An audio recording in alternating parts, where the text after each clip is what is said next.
അച്ചൻകോവിൽ പരശുരാമനാൽ പ്രതിഷ്ഠിതമായ വിശിഷ്ടമായ ശാസ്താവിഗ്രഹമുള്ള ക്ഷേത്രമാണ്.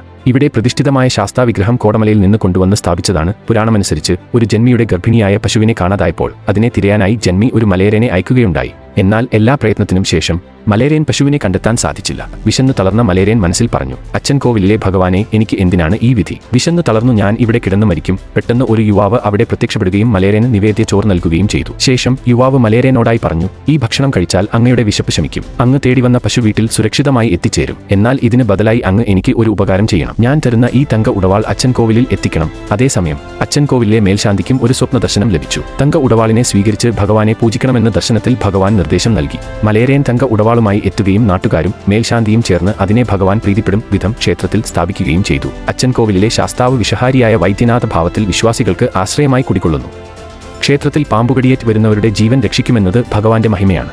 എല്ലായ്പ്പോഴും ക്ഷേത്രത്തിലെ കിടാവിളക്കിൽ നിന്നുള്ള ദീപം പകർന്ന് നട തുറന്നാണ് ചികിത്സ ആരംഭിക്കുന്നത്. ആചാരങ്ങൾക്കല്ല, മറിച്ച് ജീവൻ രക്ഷിക്കുന്നതിനാണ് ശാസ്താവ് പ്രാധാന്യം നൽകുന്നത്. പാമ്പുകടിയേറ്റ് വന്നവരുടെ വിഷം ഭഗവാന്റെ ചന്ദനവും തീർത്ഥവും നൽകിയാൽ പൂർണ്ണമായും ഇറങ്ങുമെന്ന് വിശ്വാസം നിലനിൽക്കുന്നു. അച്ചൻകോവിൽ ആണ്ടവന്റെ പുണ്യഭൂമിയിൽ എത്തുന്നതോടെ ഇവയൊന്നും കെട്ടുകഥകളല്ല എന്ന് നിങ്ങൾക്ക് ബോധ്യപ്പെടും. വീഡിയോ ഇഷ്ടമായാൽ ചാനൽ സബ്സ്ക്രൈബ് ചെയ്യാൻ മറക്കണ്ട.